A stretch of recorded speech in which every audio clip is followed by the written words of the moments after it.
Hi, everybody. Thank you for joining us for the live session today. And thank you to our lovely panelists for joining us as well. My name is Summer Hines, and I am the Community Engagement Coordinator here at Checking In. Awesome. Before we begin this session, I do want to put out a trigger warning. As we hear from each panelist, there are some difficult, possibly uncomfortable and triggering topics that will be covered. So if you do feel uncomfortable at any time, please feel free to take some time, step away, and come back when you are ready. There's a wide range of topics that we're going to cover. And a reminder of the purpose of this session is to provide a safe space for our panelists to tell their stories and their lived experience, which allows for others to learn from them and break down the stigma. And it also helps them to find comfort and personal growth by sharing their stories. So please be here with an open mind and an open heart and prepared to hear the stories of our panelists. And then a little bit of quick housekeeping. Please feel free to type any questions you have in the Q&A and ask questions throughout the session as you think of them. There will not be a Q&A period at the end, but Sean and I will monitor the questions and ask them throughout to guide the discussion. And that's all from me for now, but I would like to introduce Sean Burke, the CEO and founder of Checking In, and pass on to him and our wonderful panelists. Awesome. Thank you, Summer. Hello, everybody. First, just before we get started, I'd like to acknowledge that I'm joining today from the unceded and traditional lands of the Squamish, Tsleil-Waututh, and Musqueam nations. And today we're really excited to be bringing you true, authentic, real, vulnerable, lived experiences and real stories of how mental health has shown up differently for different people. And I think, as Summer sort of alluded, the main purpose of today's conversation is to provide that safe place to acknowledge that, we all go through and experience mental health differently at different times. And we have a supportive community here at Checking In.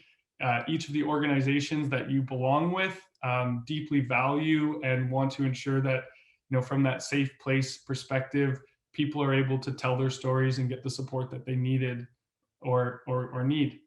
So with today's workshop, we're going to be doing that deep dive into the stories and experience and journey that mental health has played in all of our lives. And without further ado, we have 4 amazing humans here joining us that will be sharing their story. So rather than me try to do justice and jump in and right away just start asking questions, I'd love if we could just kick it off, maybe, starting with you, Desiree, just, provide a little bit of a background of yourself and share a little bit about your story. Yeah, and thank you so much for having me, everybody. My name is Desiree. I go by Des. So any of the questions you can fire over, Des is my name. And yeah, I'll go over a brief overview of kind of my story and my journey with mental health so far, and try to keep this as short as I can, because obviously mental health journey also is a life journey. So I'm going to try to summarize this real quick. Basically, in terms of my life and my journey so far, I grew up with a very narcissistic hoarder father that had a lot of control as well as emotional and sometimes physical abuse. That led to a very traumatic divorce that I was used as a pawn in as a child. And I was also sexually abused as a kid as well. So from the age of 6 years old until 8 years old, I was sexually abused by a babysitter. And the problem when you're 6 years old is that you don't really know how to reach out and share that sexual abuse in a clear way, because you don't really know what it is at the time. So when I did share that with the friends I had at the time, being 6 and 7 years old, it was not a safe place for me to do that. And it was then suppressed. So I actually didn't remember that I was sexually abused until later in my life. My mom was diagnosed with multiple sclerosis when I was in grade 4, and she is quite advanced. So I've also struggled a lot within my life with her journey in her declining health. And really that kind of carried onwards. I was bullied in elementary school and high school due to having undiagnosed ADHD. Really, that left me thinking that I was a bad person with these really bad personality traits. And that meant that throughout that high school experience, I didn't ever really feel like I had a safe place, because I had a very sick mom that ended up moving away, and also was living with this narcissistic father that, again, was very emotional and physically abusive. That led to more trauma within my high school years. I was sexually abused at 16 years old again, but didn't realize that that was sexual abuse at the time, due to having my childhood experience never be really confirmed, heard, seen, validated. I then got into a very unhealthy and emotionally and sometimes physically abusive relationship that I felt too scared to leave for about 5 years. And that's because his family gave me a safe place. And he was also very similar to my father in terms of the narcissistic tendencies and manipulation. I finally did get the courage to leave that abusive relationship when I was around 21, and started to try to find security in a family life with my father and my stepmother. And they ended up divorcing and evacuating me from the house within 2 months while I was in university, and still struggling with my mental health and knowing who I was. I did meet a partner that gave me a lot of safety after that, and he ended up moving to Edmonton. So I followed him to Edmonton the next year after I graduated high school. And that was actually the first time in my life that I was in a new place that I didn't have any sort of coping activities to fulfill my time with. I realize now that's something I do with my mental health to try to avoid feeling my feelings, is keep myself extremely busy. And when I moved to Edmonton, that was the first time where I didn't have a job yet. I was by myself, didn't have friends, family around me. And this was actually when my past sexual abuse came back to me in massive waves. And I started struggling with really deep depression and suicidal thoughts. I couldn't afford therapy at the time, and I didn't have any sort of benefits because I didn't have a job. So I did end up relying on my partner and my best friend for support. And I'm forever grateful for the support that they were able to give me. I did start really my mental health journey in some capacity at this time of trying to talk things out, identify feelings, and really start to recognize what had happened to me. And I started to feel happier and slowly began to find a little bit of who I was. I ended up moving back to Vancouver and landed in a very stressful job with a lot of triggering events of layoffs, company-wide kind of trauma that led me to having a lot of anxiety at the end of the day. I started therapy in 2019 and started basically, again, working on this mental health journey.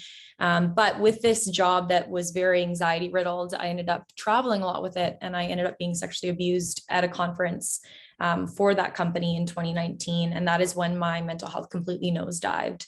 I started struggling with suicide thoughts again. I started relying on substances to avoid my feelings. So really heavily relying on marijuana as well as alcohol. There was very little times that I ever wanted to be sober at that point in my life because I never wanted to feel what was going on with me. I gained a lot of weight. I wouldn't leave the house for days on end. I would move from my bed to my desk to the bathroom to the couch and didn't see the outside or breathe clear air for days on end. I did still continue therapy, but I was really still struggling. I was really codependent on my partner and was really unable to find my own happiness. I did within 2020 start finding yoga, and this is where my mental health did slowly start to move forward. But really what was a really big piece for me was finally getting diagnosed with ADHD in my adulthood last year. It started to help me understand that some of those really bad personality traits that I thought I had, or things that made me a bad person, weren't actually anything wrong with me. It helped me understand the sexual abuse and how the impact of having a childhood sexual abuse, as well as having ADHD, how that actually can impact your future experiences with romantic partners. I did end up having somebody who was like a mother to me pass away just in October. And that was when I finally had really a 180 in my life, having her pass with my diagnosis of ADHD and being able to finally break down some of these understandings of who I was and being able to accept myself. I started to love who I was. I started to accept that, yeah, some of those things that, were bad qualities, which if anybody does have ADHD, something like interrupting a story when someone's telling it because you want to actually relate to them, I realized wasn't me being selfish. It was me trying to share and relate to experiences. And that really did help me. It also helped me in terms of being able to get things done in a day. I used to feel like if I wasn't able to do the dishes, do the laundry, and do all of these things all in one go, then something was wrong with me as an adult. And so being, again, really working with that diagnosis and being able to break down and manage the aspects of ADHD really changed a lot of things for me. that then led me to begin to work on finding my own happiness, and having to do that on my own, being able to find who I was, being able to really kind of meet the adult version of me that wasn't relying on happiness from other people, and what I like to do. And continuing therapy, and really working on that journey for myself. Now, since then, I've been able to start volunteering at the Crisis Center in Vancouver, answering the suicide and mental health phone lines, and support others who are struggling with their mental health. It's something that I never thought I would be able to do when I was once suicidal, and thinking about how I would end my life and the notes I would leave for the people in my life. And now to be able to be in this position where I'm happy and I'm healthy, and I've been through this journey, and being able to do that and provide that space for other people is something that I find truly amazing within myself. And that is my not long-winded spiel of my journey so far. Wow. Well, thank you, Desiree. I think just hearing everything, hearing your experience, and, trying to summarize that in a very, very brief window here, it's powerful. The fact that you've overcome and are still continuing to work through so many of the different experiences that you had along the way. I speak for everyone on this call, is that's a huge testament to the work that you've done, the courage that you've had to go through it, and now your ability to share it with others, and to offer your story as a source of inspiration, as a source of truth and realism, of what's happened to you personally and you've gone through. I think that's incredibly powerful. So again, thank you. Yeah, thank and maybe you. For everybody else in the room right now, if we could just take a deep breath. That's a lot to go through. So I'm just going to ask everybody if you want to take a deep breath in and exhale. This is, we're talking about true deep stories here. So breathing is a good thing and a good friend with all of us. I'd love to go a little bit deeper and ask some further questions there, Desiree, and we'll get to that just after hearing some of the other stories. But maybe Adam, if we can jump over to you, it would be great if you could introduce yourself and share your story. Sure. That's a tough one to follow up on, Des. So thank you for sharing that and allowing yourself to be vulnerable and creating that safe space for all of us right off the bat. And my journey, actually, I mean, it goes way back, but I really didn't start acknowledging the help I needed and my own journey until really about 4.5 years ago. But I grew up in a kind of the opposite kind of home that Des did. I grew up in a very loving home, a conservative home, but one full of love, but also a home of the Catholic faith, and that matters a little bit in terms of my story. And I knew at a very young age that there was something different about me, and but I didn't realize that I was gay until I really got into my teens. And I grew up with parents. My parents are celebrating 55 years this year, so I had that understanding of what relationships look like and healthy relationships look like, but I had no concept that could be applicable outside of a male-female dynamic, that two men could love each other, two women could love each other, etc. Because it wasn't, despite growing up in the Chicago area, I grew up far enough from Chicago that I didn't have that kind of that immediate exposure to that world. And it caused me, as I started to acknowledge that piece of myself, it caused a lot of destructive decisions. Des talked about some of the substance abuse and things of that nature, and making, in reflection and upon confronting some of these things, some really bad decisions when it came to relationships. And my first same-sex relationship was with somebody who was abusive, and that almost set up the imprint that I had for what future relationships needed to look like, because that's all I really knew, and that's the only dynamic that I knew. And thankfully, several years later, I met somebody, and 20 years later, we're still together. But it was several years of just a pattern of poor decision making until I did meet somebody who didn't necessarily tolerate it, but helped me by just being a presence to overcome it. You have to fast forward several years, though, before I really had to deal with everything and the poor decisions that I had made over the years. It was in early 2018, I got really, really sick. And I was, I don't know, about 180 pounds-ish. And within a few weeks, I lost about 40 pounds. I dropped down to about 140 pounds. At the same time, my daughter was born about, I don't know, about a week after I started getting sick. And then a few days later, I learned that the company I was working at, the funding that they were anticipating getting to continue the operating in the way that they needed or wanted to operate fell through. And while I maintained my job, it meant my entire team was eliminated. 65% of our entire workforce was, and so it was a lot. It was a lot that was going on all at once. And it really impacted, being, especially with being as sick as I was, it impacted my desire and that natural need to bond with my newborn daughter. And thankfully, I had the supportive family that I had, who was there to help with the situation of making sure my daughter was taken care of, so that people could take care of me, because it was pretty serious.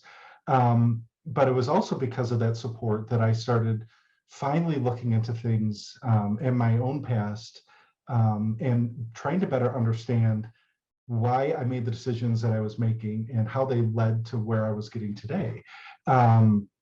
And there's actually a book that I read called The Velvet Rage by Alan Downs. He's a psychiatrist, I believe he's in California. That it was almost an aha moment that made me realize I need somebody who can guide me through this, and help me to better understand how I can accept my past for what it is, and that it's formed who I am today, but not continue to repeat those destructive decisions moving forward as a parent, as a partner, as a son, as an employee.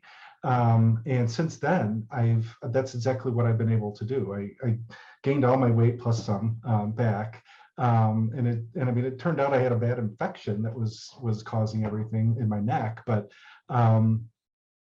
it still surprised me, though, that as I began this journey, I was still working for companies who really didn't seem to understand the need to embrace mental health as part of the total wellness packages that they were presenting to us. And finally, I work at a company now that acknowledges the need to openly talk about these things and openly encourage our workforce to embrace all they are, but recognize that part of that might mean that you can't do it by yourself, and that you do need to take the steps that are going to create that whole you, and I'm grateful for that I'm finally in that type of environment, and I'm almost grateful that all those things happened simultaneously in 2018, because I don't know that I think I would have just kept chugging along, and not taken the steps to recognize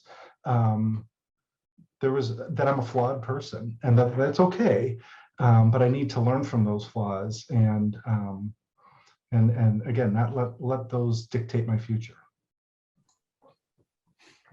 Awesome. It's interesting hearing, we are all, perfectly imperfect perspective point, but also to be able to recognize that if we can show up as our true authentic selves, right, that's where, our beauty and our ability to actually shine comes through.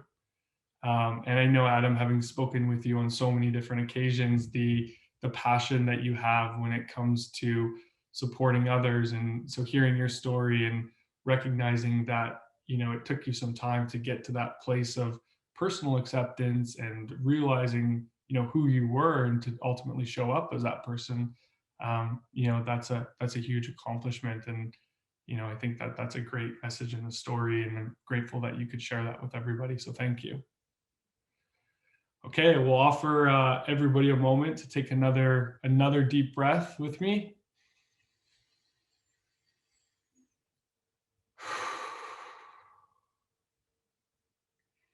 And Tamara, we will bounce it over to you. Thank you, Sean. And thank you to Desiree and Adam so far for sharing. As Adam said, I really appreciate the vulnerability because it does create that safe space that we all need to feel comfortable sharing. I know for myself, this is the first time I'm sharing any of this publicly. So it is a huge, huge step. And I'd be lying if I said that it wasn't a bit unnerving. So thank you for sharing. And thank you, Sean, for not calling me first, although it wasn't planned. My journey with my mental health really, I would say, as far as I can remember, began when I was a teenager. I grew up in a household with parents, both my parents and my sister. This is in Trinidad. I was born in Toronto, raised in Trinidad. So you'll hear the accent come out every now and then when I get excited. So growing up in my household, my parents, they had their own relationship, and for many different reasons, whenever they had their struggles, my mom really leaned on me, being the oldest child. Actually, I have two sisters. One is a half sister, but I don't consider her half. She's a whole. So my mom really leaned on me heavily, for her own support. And I think when you're at that age, you want to be supportive, but at the same time, you're still growing up. You're still having your own moments of uncertainty about life and so on and so forth. So I almost had a mental breakdown at 15. I was at the time very close to finishing high school. I was scheduled to complete high school at 16. So there was always a lot of expectations and, being the oldest, being someone who has always been very driven, very ambitious. There were very, very high expectations. And then, of course, supporting my mom in her own sort of struggle within her marriage and so on and so forth.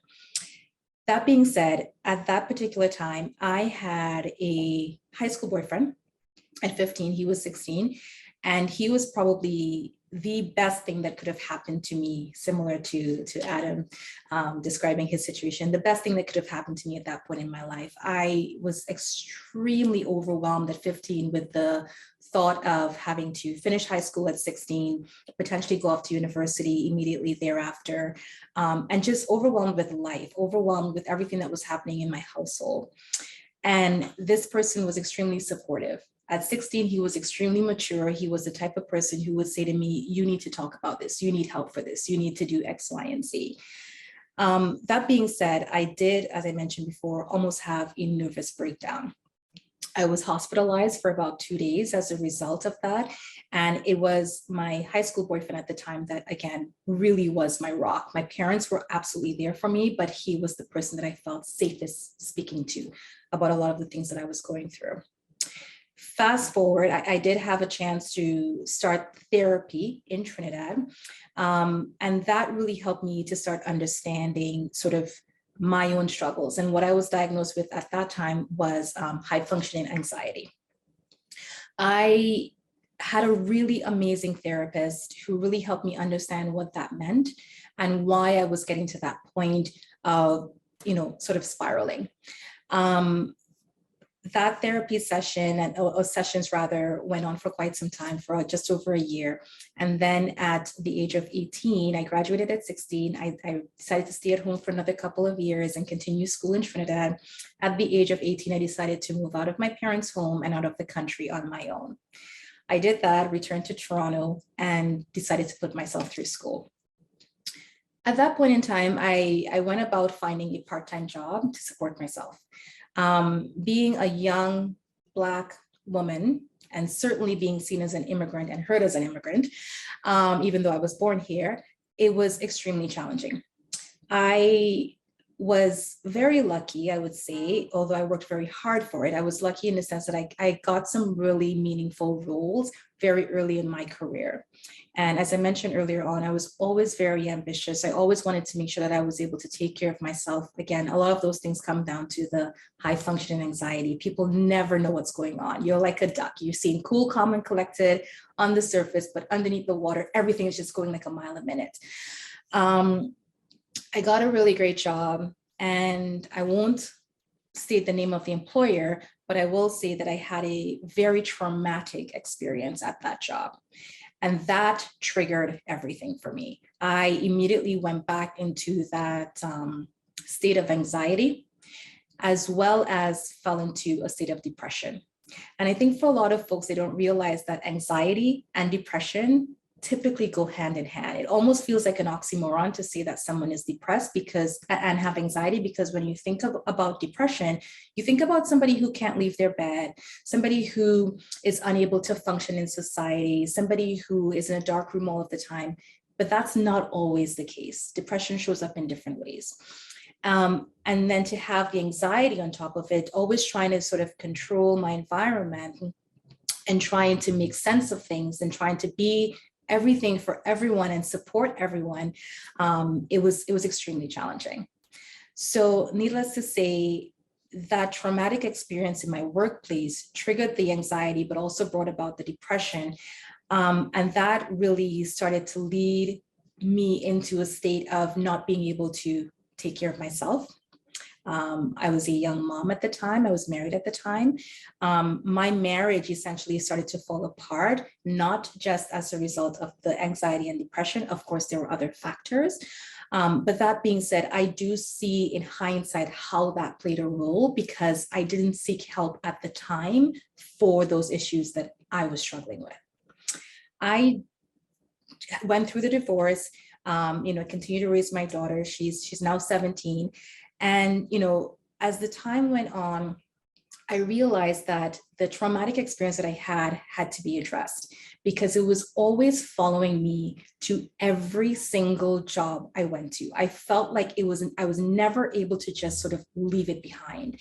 And it really, really impacted me. The anxiety was always there. The depression continued to linger. And that's when I realized that, I need to start thinking about this differently. Something's not right. But I still didn't act on it, because I still thought I could take care of this myself. It wasn't until, very similarly to Desiree, until I started having suicidal thoughts, that I realized I need to stop. I need to get help. When you have a child that is depending on you to be in this world, but you still think that the best outcome for her or the best situation for her would be for you to not be in this world, that's a problem. I'm getting chills saying this because, like I said, I've never shared this before, but I did share it with my daughter. I shared my experiences with her. She knew about the trauma that I had survived. I never said that I was a victim of, but I survived.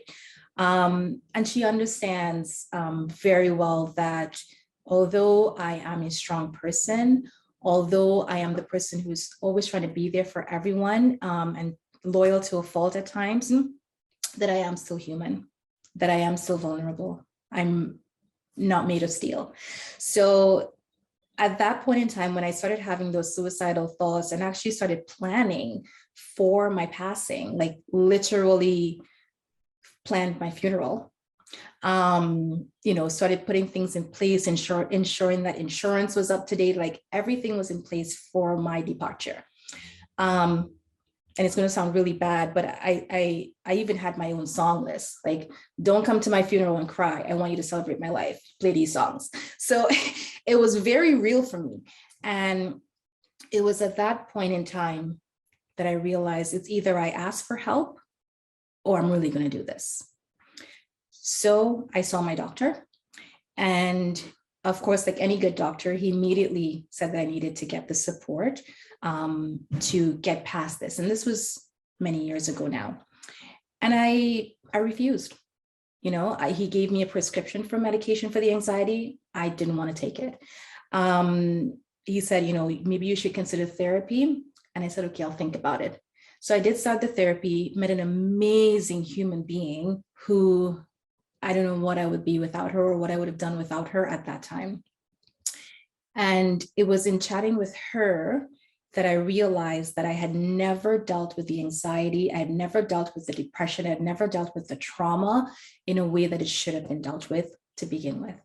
And it was always there with me. It was always snowballing. It was always ever present. And instead of trying to run away from it, I had to confront it. In terms of the medication, I had, again, a fantastic pharmacist in my neighborhood who I chatted with. And I told him my fears. I said, I don't want to get hooked on this. I've heard too many stories. I don't want to hear, that it's going to make me have these side effects where I do try to commit suicide. Like I'm trying to do the opposite here. And he assured me, that this was not going to be the case. Went back to the doctor, told him that I wasn't sure about the medication. And what he said to me was life-changing. He said, if you came to me and, I did an exam and you had a heart problem, I would give you a prescription, I would give you a course of treatment, and you would do it, no questions asked. What is the difference between taking care of your mind and taking care of your physical body? And I was just stumped. And at that point in time, I realized that I had to take that chance. It was either the medication or my life. So for me, it was really a combination of things. And I know we'll get into it, so I don't want to take up too much more time, but a combination of things that really helped me to get to where I am now, years after.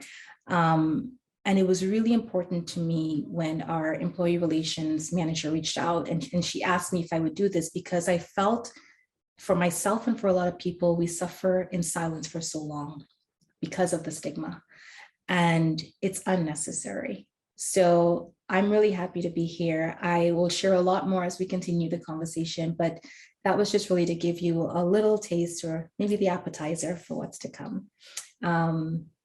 With my struggle with high functioning anxiety and depression. Well, thank you, Tamara. Certainly for somebody who this is the first time that you have shared this story publicly, I will say that you have done a lot of work, and to be able to sit here and to share that story, it's extremely powerful. And I know that for everyone who's listening and watching, who may share similar sentiments, there is help and there is support. And I think echoing everyone's sentiment today is that this is a safe and inclusive community, that we're here for one another. And so for you to be able to have the courage to stand up to tell your story, that is so powerful. So thank you. And maybe we'll take another deep breath in and exhale. And welcome, LT. Thanks, Sean.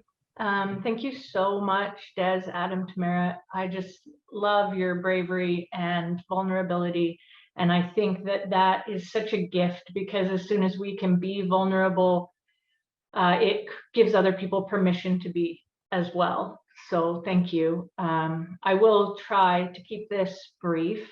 It's hard to sum up over 20 years of mental health struggles in less than 5 minutes, but I was born and raised in North Vancouver on Squamish and Tsleil-Waututh territory. I currently live in Victoria on WSÁNEĆ and Lekwungen territory. And my name's Laura. I go by LT. I can't remember if I said that.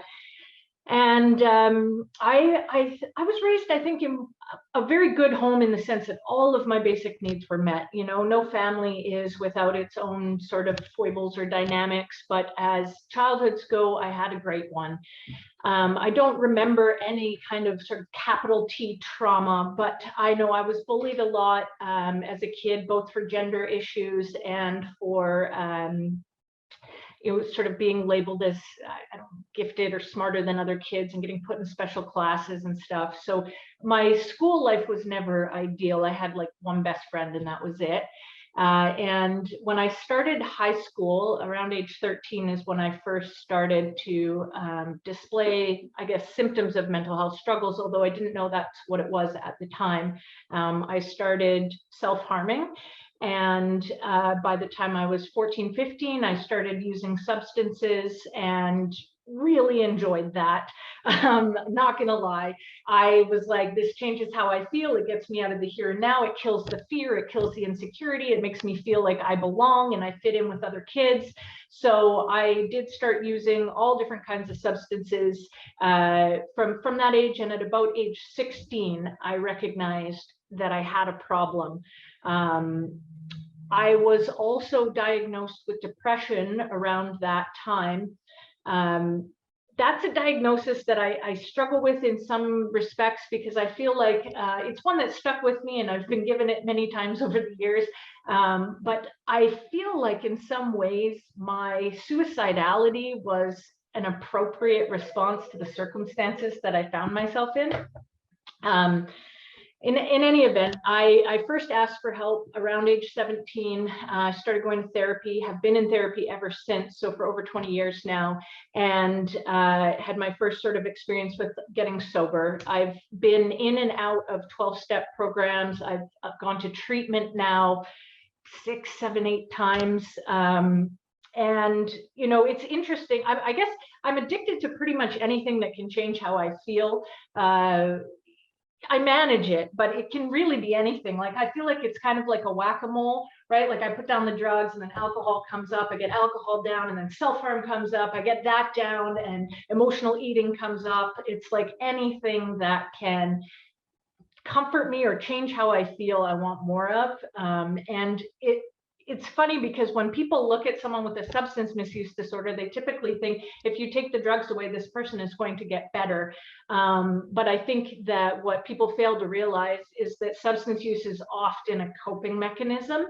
And when you take away my coping mechanism, I actually get worse inside. Some of the darkest periods of my life in terms of my mental health and my suicidality, my depression, have come during long periods of time where I have been totally abstinent from all mind and mood altering substances. It's kind of like life on the outside gets better, but inside I get worse.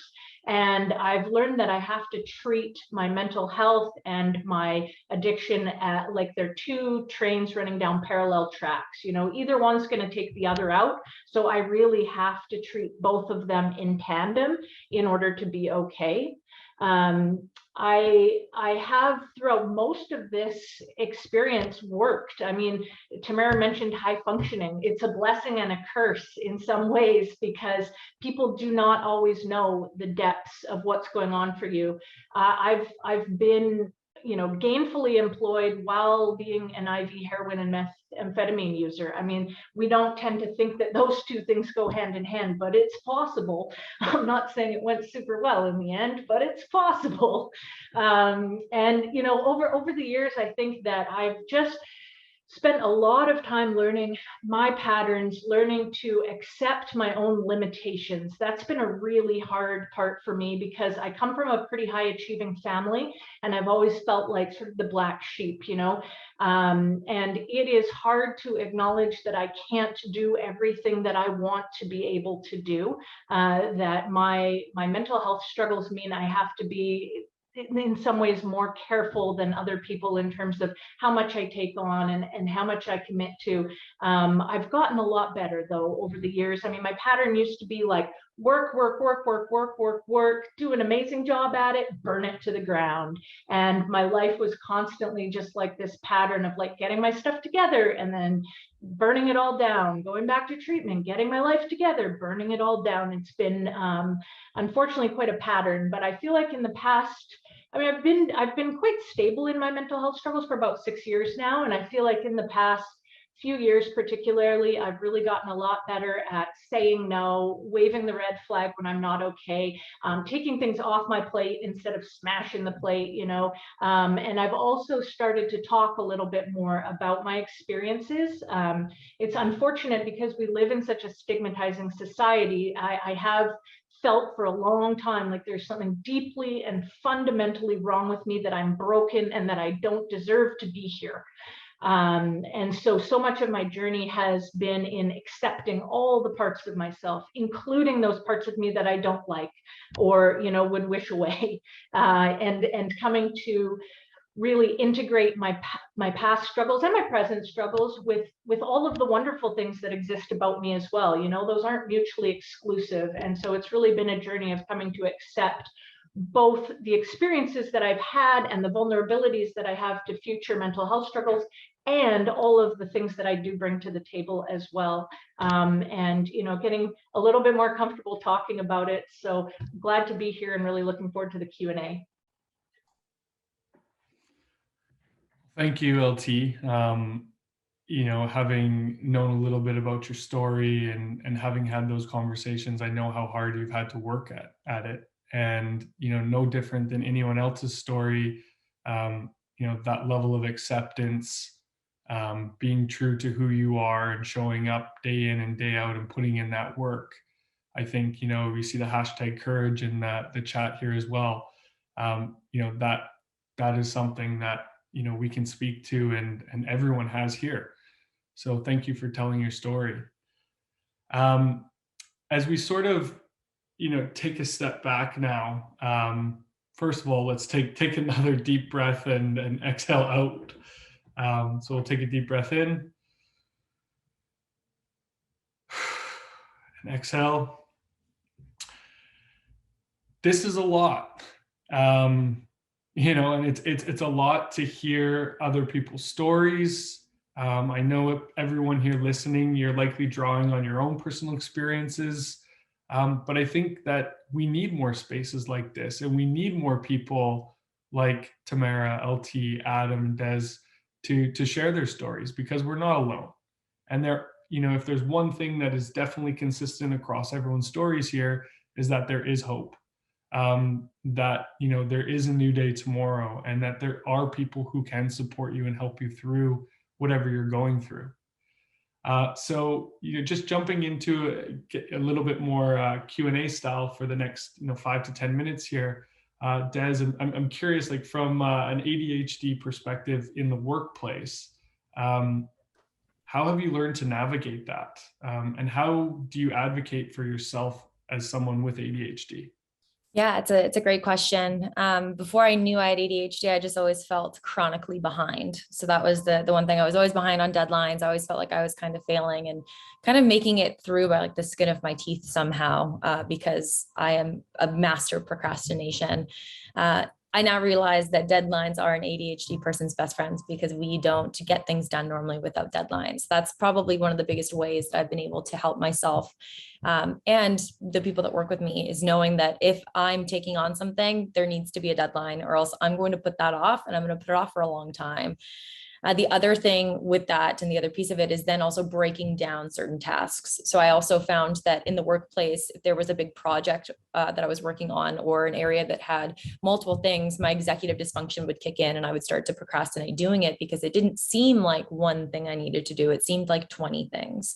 So now I actually broke down those tasks. And if it is something that is really timely, I'll assign deadlines for myself within those tasks as well.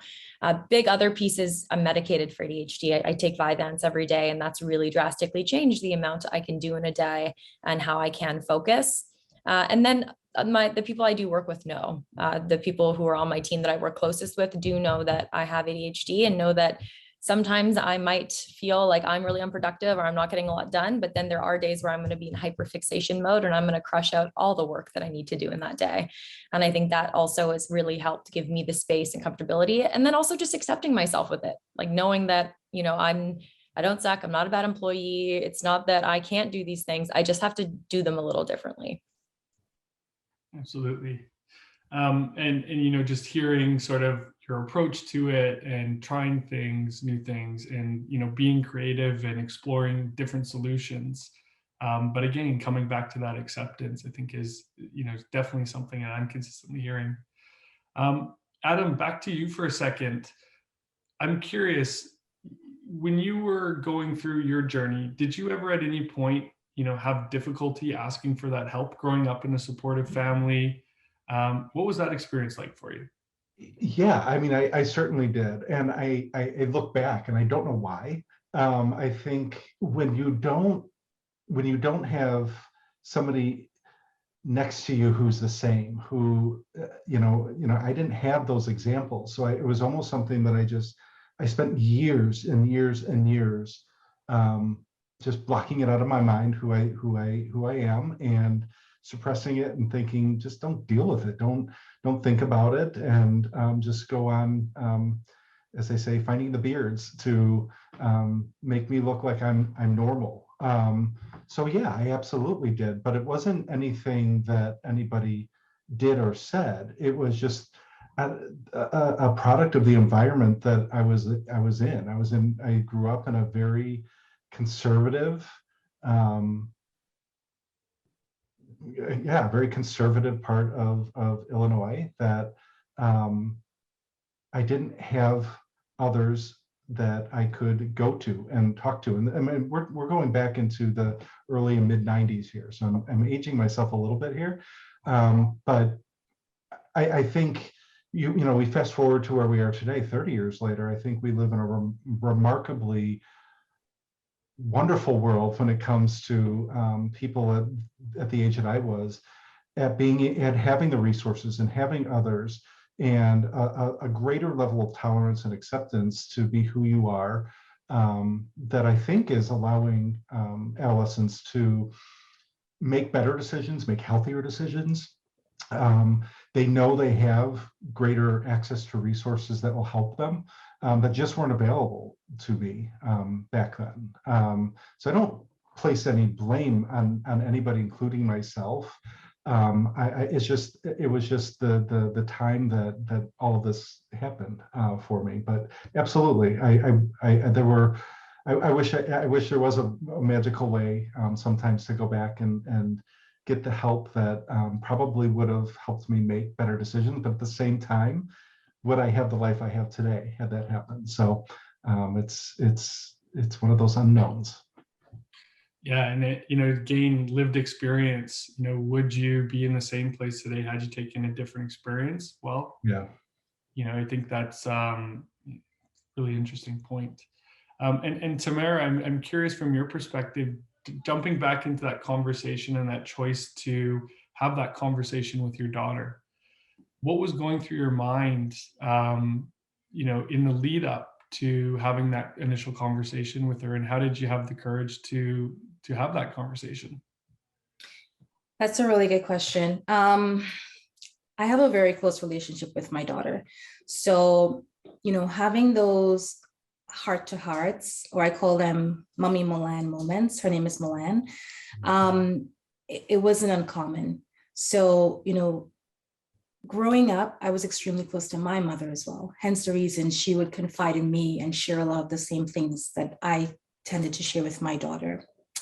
I didn't have that relationship with my dad. He lived with us. He was very present, but at the same time, not, if that makes sense. He's physically present, but not really involved in my life. And I always felt that when I had a child, that I would want to have the type of relationship where we can talk about anything.